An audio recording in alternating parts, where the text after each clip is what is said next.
Next up in our Rudy Ray Marathon, Petey Wheatstraw, released in 1977. During the middle of a raging Miami hurricane, Petey Wheatstraw is birthed and almost immediately attacks his father and the doctor who helped his mom deliver him. A couple years later, Petey Wheatstraw is beaten up by a couple dudes, and so, seeing this, a guy named Bantu, or is it Bantu? I don't know. Either way, he's played by Brian Bry, and he decides to take the young Petey under his wing and teach him Kung Fu. Petey masters it, but realizes he wants to be a comedian instead of a martial artist.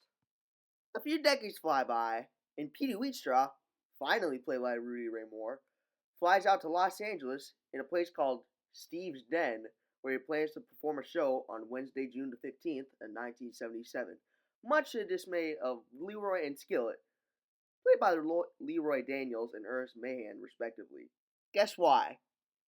Because they're irresponsible as frick. And so the two call up Petey and try to convince him to back out. But he ain't going down too easily. And so, as revenge, Leroy and Skillet send out some of their goons to assassinate Petey's business partner, Ted, and his little brother, Larry, who gets fatally shot in the heart and dies shortly after. It definitely hits pretty hard when a kid gets shot and killed. Like, goddamn. At Larry's funeral the next day, everybody is gunned down, including Petey. Petey is then met in hell by Lou Cypher. You know, Lou Cypher, Lucifer. Yeah, the dude meets the literal devil. Played by G. Tito Shaw, by the way. The dude allows Petey to live, but he must marry his daughter and give her a grandchild. Petey is adamantly against it when he sees her, but eventually decides to relent. The night after his resurrection, Petey takes one of his friends along to get a magic cane, and he uses that powers for good while humiliating Leroy and Skillet. Unfortunately, just as Petey is at the peak of his life, Lucifer, some stupid-looking demons, and even some demon women try to tire him out. However, he manages to outsmart all of them.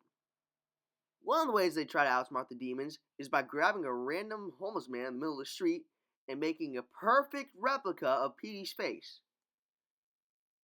The homeless man is captured, and angry that he's been fooled, Lucifer sends out his demon army to try and kill Petey and his friends. Petey then climbs up to the top of a nearby apartment building and easily manages to fend off Lucifer and his demon army, throwing him off a building by weakening him with his cane. But just when Petey thinks he has won, an unexpected thing happens. I killed the devil, he's dead! That's the spirit, my son. Now you may kiss the bride.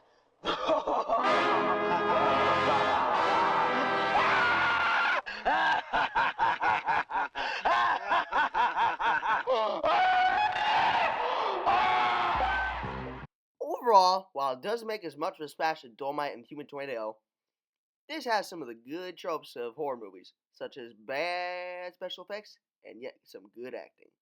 Overall, I'll rate this movie an 8 out of 10.